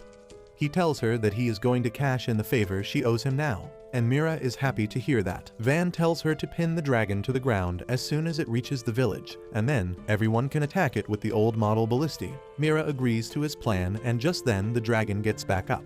Van thinks that they need more time to load the Abilitiy properly, and just then, Dee comes running there with his men. He charges straight at the dragon, telling Van not to worry about them because they have equipment made by him. Dee straight up attacks the dragon with his sword, but it blocks the attack and swings its tail to take him out. The other knights manage to block it somehow, but all three of them get knocked off their feet. The dragon is enraged at them now, but Esparta uses another gigantic earth wall to bury it. Dee orders his men to retreat, and the dragon quickly gets up from behind the rubble. Van thinks it is time to finish the battle now, and he tells Mira to attack. She immediately creates the most powerful fireball she can and hits the dragon with it, creating a gigantic explosion. Dee and his men barely avoid getting cooked by friendly fire, and on hearing the dragon scream in pain, Van orders the villagers to fire at it. The rain of powerful arrows brings the dragon down finally, but Dee goes in to double check just in case. The dragon turns out to be still alive, and with the last remaining bits of strength in its body, it lunges ahead to bite him. Dee dodges that attack by moving to the side, and then with his greatsword, he slashes off the dragon's head cleanly. Van announces that they have won, and the entire village starts cheering on him. Just then, Art and Till come to check up on him, and Mira arrives there too. She congratulates Van on slaying a dragon, and he replies that it was a close fight. She tells him that this is a great achievement nonetheless, because ordinary villages would be wiped off from the face of Earth if a dragon ever attacked them. She says that this village has heroes like Esparta and Dee, but more importantly, it has weapons powerful enough to pierce a dragon's scales. Van is still not satisfied with that, and he decides to upgrade the Abilitiy so that they can fire 10 consecutive rounds. Anyway, Mira tells Van that they need to hold a dragon slaying ceremony now because it is not a small thing to defeat a dragon. In fact, Dragon Slayer is the most honorable title a warrior can get. And in this battle, Dee has earned that title by finishing off the dragon. Soon, Van starts the ceremony to honor the people who contributed the most to the fight, and he lets Mira handle it because she knows it better. Mira tells the villagers that most villages and even cities would have been utterly destroyed if a dragon ever attacked them. But this village managed to defeat it with no casualties. She says that the most valuable contributors to this fight are Dee, the heroic knight who beheaded a dragon in one slash; Esparta, the genius mage who pinned the dragon down effortlessly; and Van, who made the weapons that brought the dragon down. As Mira sees Van being shy and happy about the praise he is receiving, she recalls how she has met people from all fields of life, but she has never seen anyone like him. Mira was born into a family of knights in the royal capital, but once her aptitude for fire magic was discovered, her family essentially sold her to the noble family that paid the most money. She trained rigorously and became a knight commander at the age of 16, after which she earned glory in various battles, earning the title of a viscountess. Then one day, Count Ferdinando summoned her to escort Art, who was to marry a noble in a far-off village. Mira thought this was overkill because this meeting could be an email. However, the Count, just like my manager, was insistent that Mira visit Van and his village in person. Mira told the nervous Art that if the boy they are going to meet turned out to be a dud, she would reject him for her, but the girl had other concerns. She asked Mira if she was being kicked out of her family because she is useless, and the mommy knight replied that all her siblings already have fiancés, so it is time for her to get one too. She developed a soft spot for Art, who was leaving her house at a young age just like her. Luckily, Van turned out to be the most amazing guy she had ever seen, and she is happy that Art is going to marry him. Suddenly, Mira steps forward and declares that she plans to form an alliance with Van. Everyone is shocked to hear this, and Mira tells Van that he is not receiving any support from his dad right now, so he can use the alliance to get support from her. On top of that, he won't have to worry about Count Ferdinando's army attacking him either. Mira tells Van that soon, the entire kingdom will know that they are close friends and no one will dare to mess with him. Van realizes this is a chance too good to miss, and he gladly accepts the offer to form an alliance with Mira. The next day, Van discusses their village's future with Esparta, who tells him that the strong fortress walls he built served their purpose in the battle against the wild dragon, and now he should shift his attention to village planning. Van agrees with him and recalls that Esparta wanted him to build a city that can house 10,000 people in the future. Esparta affirms and says that they should start looking for new residents to boost the population of their village and turn it into a city. Just then, Till enters the office to tell Van that the merchant brothers Bell and Rango have arrived along with other merchants from their company. Van gets excited to meet them and decides to sell the material from the forest dragon first, and then dive right into city planning. They go to the warehouse where the raw materials harvested from the dragon are kept, and Van asks the brothers how much money can he get for it. They tell him that a large forest dragon is quite rare and valuable, and on top of that, its scales, claws and eyes are in pretty good condition. They say that even with a conservative approach, he can get 100 platinum coins, which is enough to make him a millionaire even in the real world. Meanwhile, the senior merchants examine the carcass of the dragon carefully and then begin murmuring their strategy silently. Van approaches them and asks what they think, and they start rubbing their hands as they ask him to sell all of the dragon's parts to them because he can't find better business partners than them. They tell him that they will offer him the highest price he can get anywhere, and then say that he will get 60 platinum coins for everything. That is pretty low compared to what he learned from the brothers, and he decides to talk to them again before making his counter-statement. The senior merchants panic at this because the brothers are still not seasoned merchants like them and can make mistakes. They corner the brothers, telling them to play along because they are from the same company, and they should try to get as much profit as possible from this clueless brat. The brothers argue that they should provide a fair value as honest merchants, but the veterans tell them to take their honesty, roll it, and shove it up their ass. They are confident that no other merchant will come to this place, and Van will have no choice but to sell his items at the price they say. Van can hear them clearly, and he is about to speak up to the senior merchants, but the brothers beat him to it. They proudly declare that they plan to do honest business with everyone because they believe it will give them greater return in the long term, and they are sure that being honest with Van will be the best thing they can do. The senior merchants are not happy at this attitude, and they curse the noobs, threatening to expel them from the prestigious Merry Chamber of Commerce for not doing the best thing for the company. The two greedy bastards walk away with that, and Van asks the brothers if they will really be kicked out of the company. They affirm, believing that the higher-ups will probably side with the veteran merchants over new guys like them, and that means they are going to lose a lot of credibility. Van suggests them to start their own trading company instead, and both of them freak out on hearing that. They tell Van that starting a trading company is not easy, and they need to complete 3 big steps for that. First, they need to pay the Merchant Guild registration fee,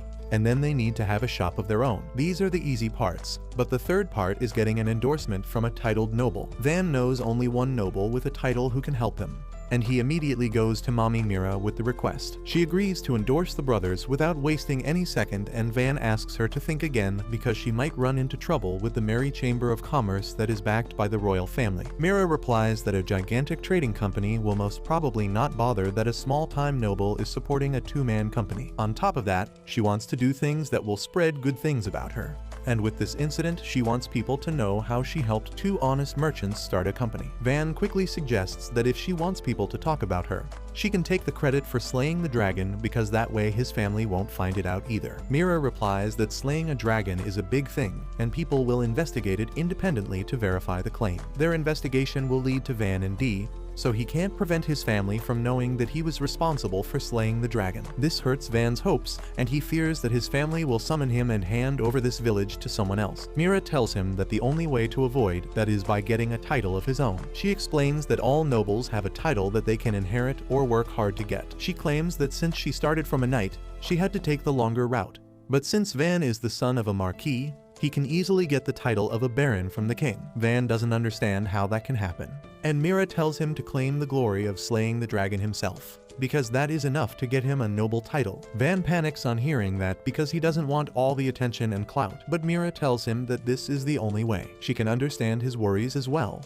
because when she first obtained a title, she also got many enemies, but she simply turned them to ash like the boss bitch she is. She tells Van to fire his Abilitiy at the enemies who try to harm him because that will definitely stop anyone from challenging him after that. Van doesn't know what to do with the most illegal but effective life hack he just learned. He asks Mira if she doesn't need the glory from defeating a dragon to get promoted.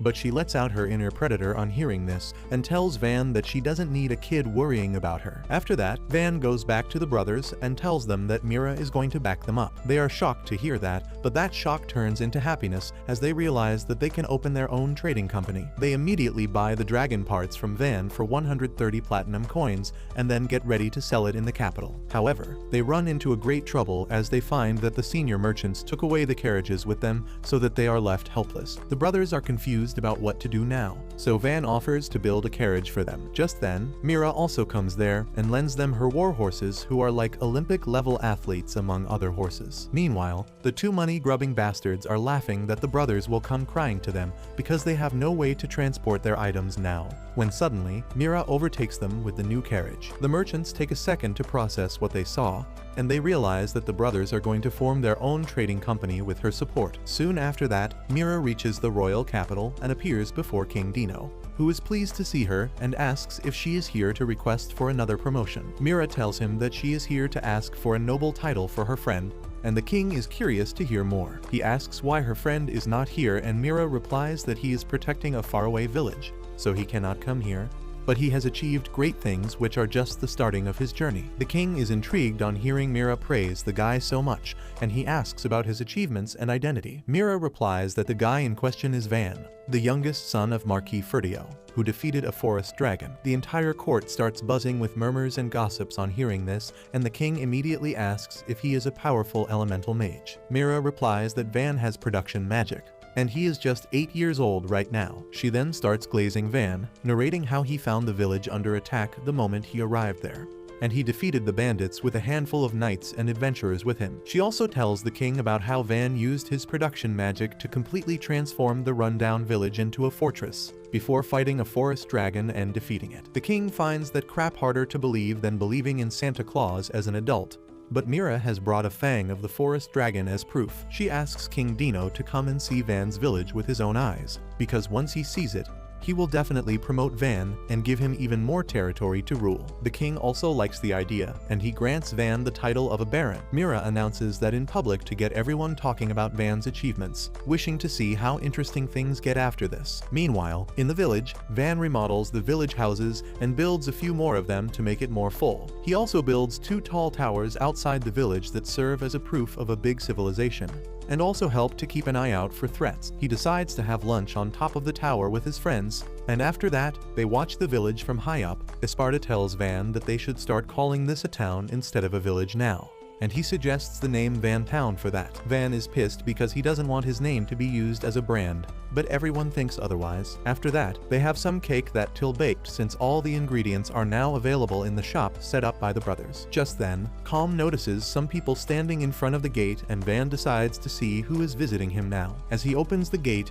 he sees a group of dirty and starving people looking for the Cedo village. Van asks Esparta about that, and he replies that it was the original name of the village, even though it was not official. Van asks the poor people what they want, and they tell him that they belong to a nearby village and face heavy taxes while having no one to do work because their lord took their young people to join his army. They had heard that this village had changed a lot rapidly, so they came here, hoping to find some sort of relief. Van realizes that they are from Ferdinando County, which he doesn't have the best relations with. That is why he is hesitant about accepting them as refugees, but he doesn't want to abandon people who are so desperate either. He thinks about it a little, and then decides to accept them into his village. He asks them if they would like to become his citizens instead, and the leader of the group asks if he will really accept them because they have no money to pay taxes. Van tells them that they don't need to worry about taxes for a while, and he is going to make houses for them and keep them well fed. The villagers wonder if this is heaven on earth, and then Van asks them how many people live in their village. The leader replies that there are a total of 300 people in their village, and Van tells him that he will send some adventurers to escort everyone here. The leader gets emotional on hearing this and asks Van how can they ever repay his kindness. Van just acts humble and says that he will send some carriages as well to bring their luggage, but the village leader replies that they have cows that can transport everything. Van gets curious on hearing that, and the leader tells him that they have 10 cows in their village because they have huge pasture fields nearby. Van is really happy to hear that because with cows, they can start a dairy in his town, and he can enjoy all sorts of milk products. Soon after that, Ortho and his friends escort the neighboring villagers to Van Town,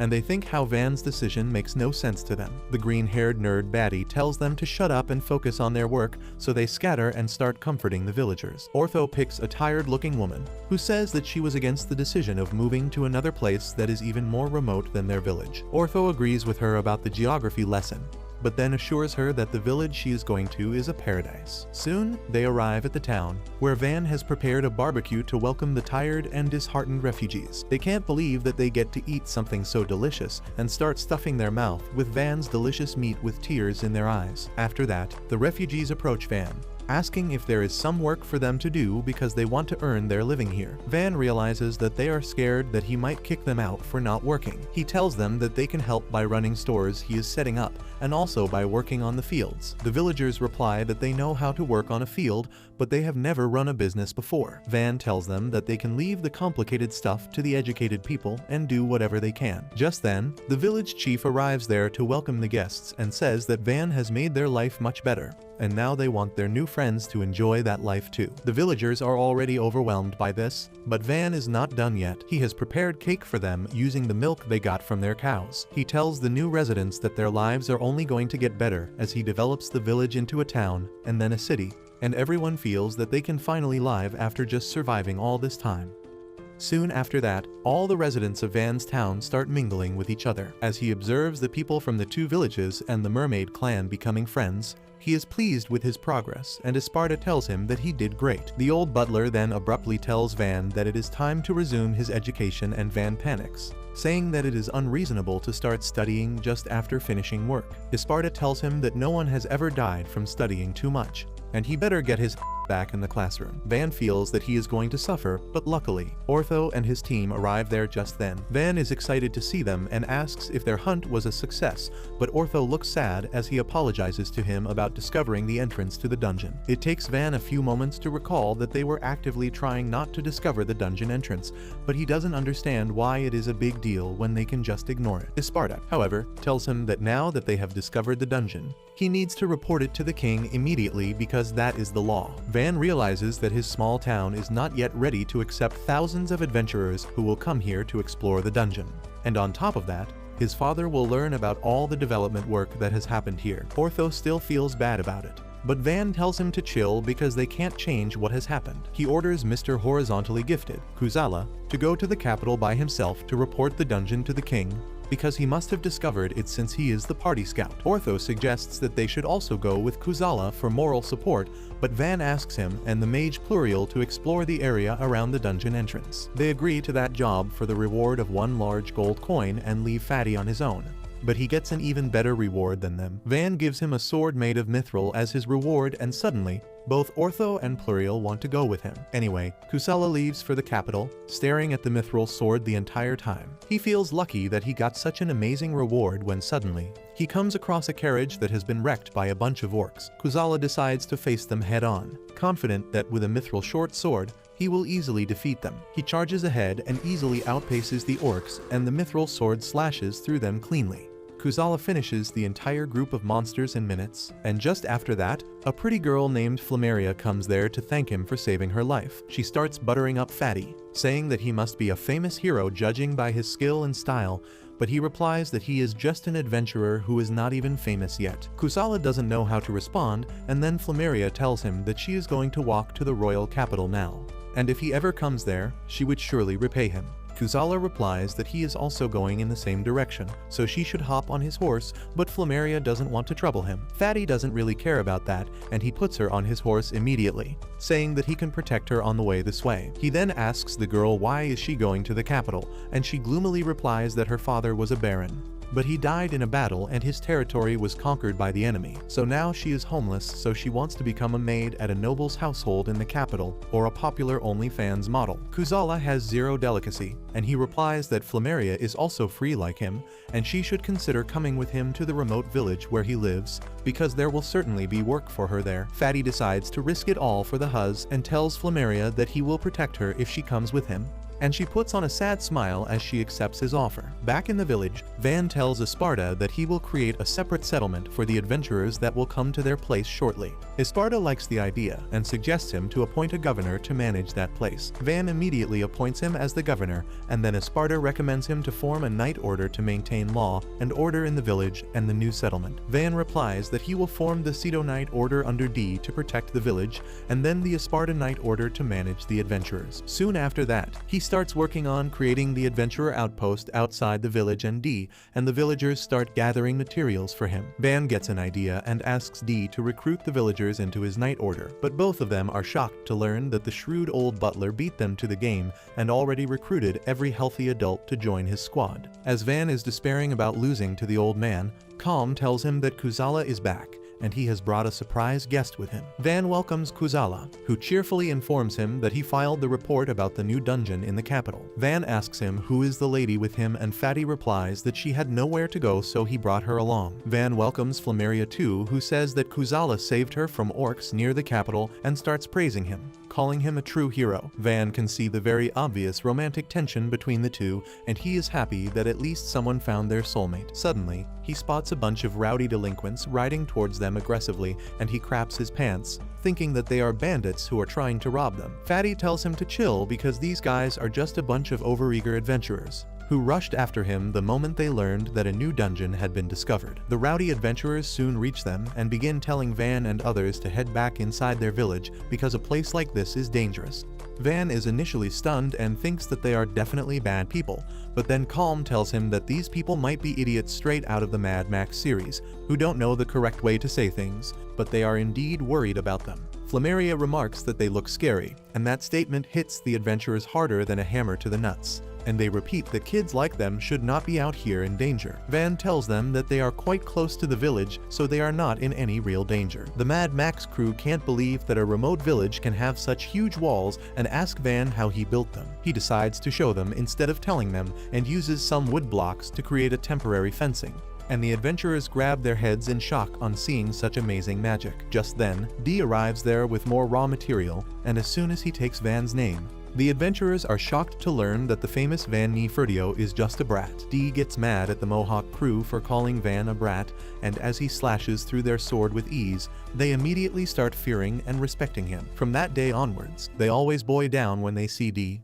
but whenever he is not around, they gather around Van to learn how a kid can manage such a huge village. A couple days later, Ortho and his party return from their mission, and they are shocked to see more adventurers in the town. Before Van can ask them what they found, Kusala comes there with his new girlfriend, and as they greet the party before heading to their room, everyone is stunned. No one can believe that Fatty would be the first one to bag a baddie out of them.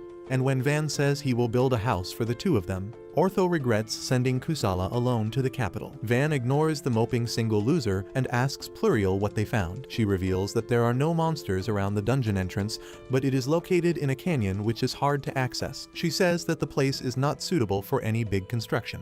But things can be different if Van goes there and builds something himself. Van realizes her intentions, but he doesn't want to leave his peaceful village life and go to the dungeon to build stuff. He tells Pluriel that since he is a kid, he has a curfew and needs to be back home early, but she replies that they will get permission from Esparta and make sure to protect him. Van refuses to give up either and decides to make some demands that she won't be able to fulfill. He says that he wants desserts and a nap on the way to the dungeon. He also wants to bring Till and Calm with him, as well as Art, who doesn't have any abilities to defend herself. Van adds that Dee and Esparta can't come along because they have to focus on building the city and they will need a lot of people to escort them. Van is proud of his unreasonable requests and thinks that Pluriel won't be able to meet them. However, she happily agrees and tells him that they will head out tomorrow. Van is completely dumbfounded as Pluriel walks away, telling the depressed Ortho to get up and find people to guard Van on their quest tomorrow. The next day, Van rides a carriage to the dungeon, and he still doesn't like the idea. Calm, who is also with him, hates it even further because of the motion sickness, and he looks like he will hold a grudge against Van for suggesting this. Suddenly, a giant troll appears before them, and the Mohawk crew charge at it without wasting a second. They take it down quickly and Van is impressed by that, but he is annoyed by their constant shouting and screaming. Meanwhile, Art is enjoying the change in scenery with Till by her side and Van is pleased to see that. Just then, Ortho informs him that they are almost at the dungeon entrance and Van peeks outside the window to take a look. He freaks out at what he sees and orders the carriage to stop immediately because they have to cross a wide canyon to get to the dungeon.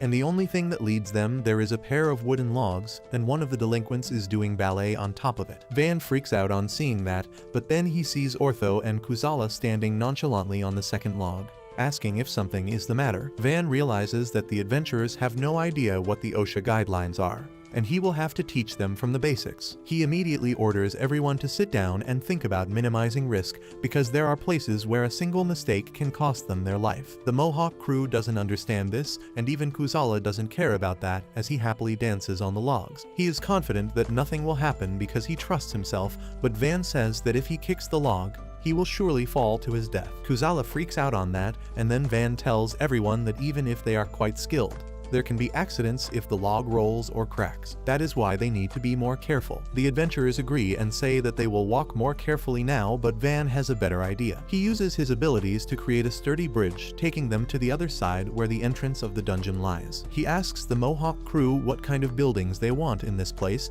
and their ideas include a casino and a Disneyland. Van realizes that he was an idiot to even ask that question from them, and he decides to build what he thinks is more important. He starts by building a sturdy steel door to prevent monsters from coming out of the dungeon in any case. Next, he creates a huge hostel for the adventurers to stay so that they can go into the dungeon more frequently. The Mohawk crew immediately rushes inside to check the building, and Till says that the first place has the storeroom and general resting area. The second floor has a cafeteria, and the third floor is the sleeping area. There is also a spacious balcony from where the adventurers can see the beautiful view of nature, and the Mohawk crew is really amazed by everything. Everyone praises Van for taking care of everything that the adventurers might need, and he adds that he even built some tanks to catch rainwater for washing and cleaning. He tells the Mohawk crew that they can't use it to drink, and they don't really get the point of that, but they still agree to his command. After that, Van tells Ortho that he is in charge of the situation, and he is not mentally ready to handle a bunch of delinquents. Anyway, Van realizes that the sun is setting,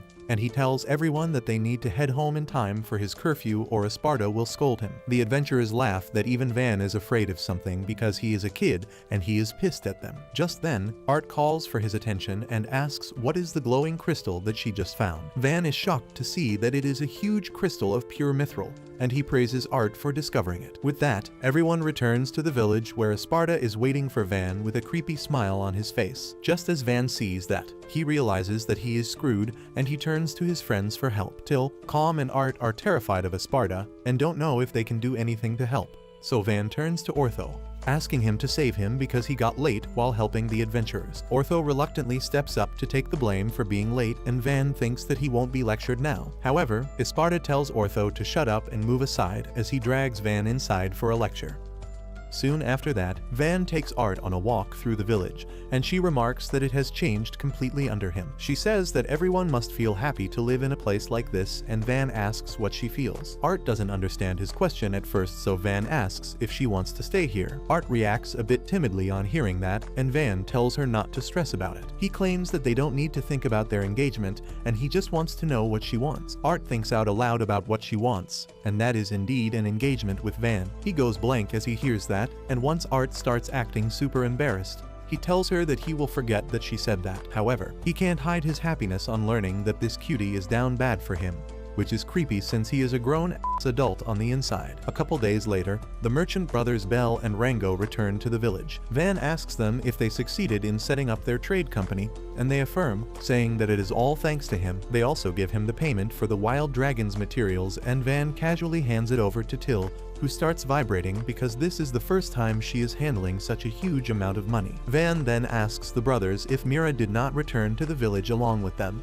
and the brothers tell him that she went to talk to Count Ferdinando after recommending them to the merchant guild. They say that Mira feels that staying with Van will be more interesting and rewarding than staying with Count Ferdinando, and Van is taken aback on learning that the badass mommy is going to stay in his village from now on. However, the brothers burst his bubble by telling him that she just plans to get a territory of her own near Van's village, and Calm is sure that she will get it pretty quickly. After that, the merchant brothers tell Van that they have got an even better thing for him. They pull out a huge wooden box from the carriage and place it before him, saying that this is what he was looking for. They open the box to reveal a machine bow that can fire 10 arrows in a row, and Van screams in joy because this is exactly what he needed to build a brand new Abilitiy. He immediately takes the machine crossbow back to his mansion and begins reverse engineering it. Art remarks that he looks happier about getting the crossbow than he is about getting a handful of platinum coins, and he affirms, once he figures out how the crossbow works, he uses his abilities on a block of nanomaterial to turn it into a crossbow. Art is impressed by it,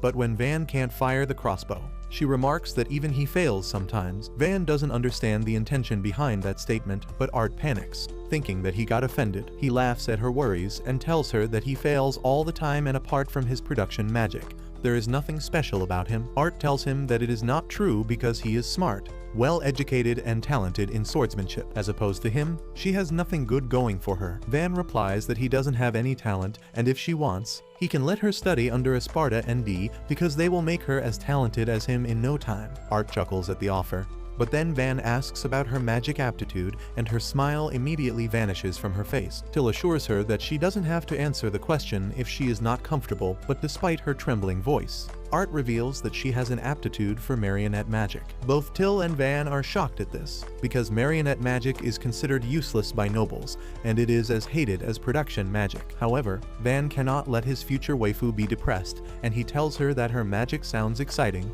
and he really wants to see it. She hesitates because she doesn't think he will like her, but Van says that people who can use marionette magic are rare, and she is the only person he knows who can use it. With Van pushing her, Art agrees to show her abilities using a doll that Van makes for her. She activates her power and uses it to make the doll dance, and Van is so impressed by it that he excitedly grabs her hands, saying that her magic has limitless potential. Till also praises her and suggests that they should make a lot more dolls so that Art can make them dance in front of the villagers who will surely like it. Art is not sure about it because she believes that her magic is not fit to be shown to other people. Van replies that people say the same thing for his production magic, and his own father called him a failure, but he used that magic to bring happiness to his people. He tells her to believe in herself, and Art says that she will believe in his words and do her best. That night, Van summons all the villagers and adventurers to a newly built stage in the village center. Everyone is curious about why they are gathered here, and Van arrives on the stage to answer their questions himself. He tells them that tonight they are going to put on a show using Art's magic, and everyone is really intrigued. Art takes a deep breath to calm herself, and then uses her magic to make a life-sized puppet stand. Everyone is amazed by that, but some people recognize her marionette magic and claim that this is the cursed magic that was used by someone to attack the king and nobles in the past. Art freezes on hearing all that, and people start talking more about her magic, which makes her even more nervous. Van realizes that and quickly intervenes, telling people to be patient, and then giving a reassuring glance to Art. She remembers all the happy moments they have spent together and uses them as an inspiration to make the puppet dance. The crowd is mesmerized on seeing the puppet dance gracefully, and they remain speechless even as Art's performance ends. She bows before the crowd anxiously, and they suddenly burst into applause and cheers. Art can't believe that her magic is receiving so much love now, and as Van comes to congratulate her, she hugs him tightly and starts crying while thanking him. The next day, Calm rushes into Van's office with urgent news about a carriage with the crest of the royal family standing at their gate. Van rushes to the gate to find a whole caravan waiting there along with Mira. As Art greets Mira cheerfully, she is shocked and asks Van what did he do to change Art so much in such a short time. He replies that she was not confident in her abilities till now and he just made her see how wonderful they were. Mira is impressed by this, but then she suddenly remembers what she is really here for. She tells Van to kneel down before the king of their country. Van obeys the command immediately, and just then, King Dino arrives there and tells him that he has become a noble, and from now on, he must dedicate himself to serving the nation. Van affirms formally, and the king tells him that he expects great things from him. He then brings up the dungeon that Van discovered within his territory and says that soon, an official team will be sent to gather more information about it. After that, the king moves on to the topic of Van slaying the forest dragon and says that it is an amazing feat, but they need to verify it thoroughly. His advisor tells Van that the king is here to verify the claim himself, and tells him to answer all questions honestly. Van promises the king that he will answer his questions honestly, but in return, he asks him to keep an open mind because he might not believe the things he hears. The king is interested in him now and promises to be open-minded. After that, Van takes the king and his party inside his village and gives him a tour of all the things that he has built to keep his people safe. He tells the king in detail about the wall, the trenches, and the Abilitiy. The king asks his advisor Abilitiy what he thinks about it, and the advisor replies that Abilitiy are a useful weapon, but they are quite inconvenient to use. Van replies that he can give them a demo, and immediately orders Calm to fire a shot into the forest. Calm immediately obeys and fires a bolt into the forest, causing a massive explosion. Both the king and his advisor are blown away by that, and they claim that the Abilitiy rivals the power of an archmage. They are also curious about the star-shaped fortress wall, and Van explains that because of the unique shape, they can attack enemies from all sides. The advisor's eyes widen in horror as he realizes the fate of enemies that will be attacked from all sides by the Abilitiy. Mira says that Van's fortress is perfectly suited to stop any aerial assault, but he replies that he is not sure about how the Abilitiy will work on flying enemies, even though he has made many of them. Abilitiy asks Van if he made the Abilitiy himself, and he affirms. The king gets serious on hearing that and warns Van that he won't tolerate any lies, and he replies that he is not lying. Even Mira supports him, asking the king to believe Van because he has more things that will leave him completely dumbfounded. The advisor then asks Van who came up with a design for the Abilitiy, and he replies that he came up with all that. Next, he asks Van about the development of the village that would normally take several years, and Van replies that he worked really hard to build all of it, with everyone helping him to gather materials. Van says that he built all the walls around his territory in 4 months, and the king and his advisor can't believe it. Mira tells them that they should just see a demo to believe Van's claims, and he gladly asks them to accompany him to the lake. They walk through the village and everyone greets Van while completely ignoring the king. The advisor asks Van if he has casual conversations like this with his people all the time, and he affirms, leaving him in shock once again. On the way, they run into some of the Mohawk crew, and the king and his advisor are completely bamboozled on learning that Van is friends with delinquents like them too. After that, they finally arrive at the lake, but to their shock, it is full of mermaids. The king's eyes widen in shock on seeing such a rare species in Van's backyard. Suddenly, Van asks Abilitiy to create an earthen wall, and the old butler obeys his command, creating a huge wall in an instant. Van then touches the wall to deliver the finishing touch, and it turns into a reinforced concrete wall in an instant. The king's jaw drops halfway to the floor on seeing this, but there are more shocking things waiting for him. Van takes him to the common area of the mermaids, where the mermaid chief asks him about the king. Van says that he is his boss, and the mermaid chief decides to pay him his sincere respect. He immediately goes to greet the king and presents him a gift to commemorate their friendship. Another mermaid presents him with a glowing red stone that Van picks up, and Mira is the first to realize what it is. The advisor recognizes it just 1 second later, and he freaks out because it is orichalcum, which is called the metal of gods because of how rare and valuable it is. He says that if they make a sword with this block of orichalcum, it will cost 100 platinum coins just to forge it, but the king tells him to stop being a miser because an orichalcum sword would automatically be a national treasure. In the meantime, Van turns the block into a sword, but when the king notices it, he hides the sword behind his back. The king asks him if he can make swords using his power too, and he tries to evade the question, but Mira tells him to be honest. The king promises to reward him whatever he wants, and Van asks for permanent residency in the village, no matter what happens. The king asks him why he wants to stay in the village when he can come to the capital and become really successful. But Van replies that he has to stay here to protect the people and the village he has worked so hard to build. The king can't say no to that after he promised to give Van whatever he wanted. He says that it is a shame to leave Van in such a remote region, but he still wants him to work with them whenever possible. Van promises that he will do as much as he can for the country, and he is glad that he can live a peaceful life in the village. After that, the king asks Van to take him to the dungeon next because he wants to verify it himself since he came all the way here. Van replies that going to the dungeon and coming back will take some time, so he should do it another day, and the king is not pleased with his attitude that is becoming increasingly casual. Suddenly, some villagers come screaming and tell Van that a dragon has attacked them. He immediately orders everyone to get behind the Abilitiy and asks Mira to help them as well, when suddenly, a huge flying dragon comes right on top of the village. But that's where this video ends. Remember to like and subscribe to the channel. Thanks for watching, and I'll see you next time.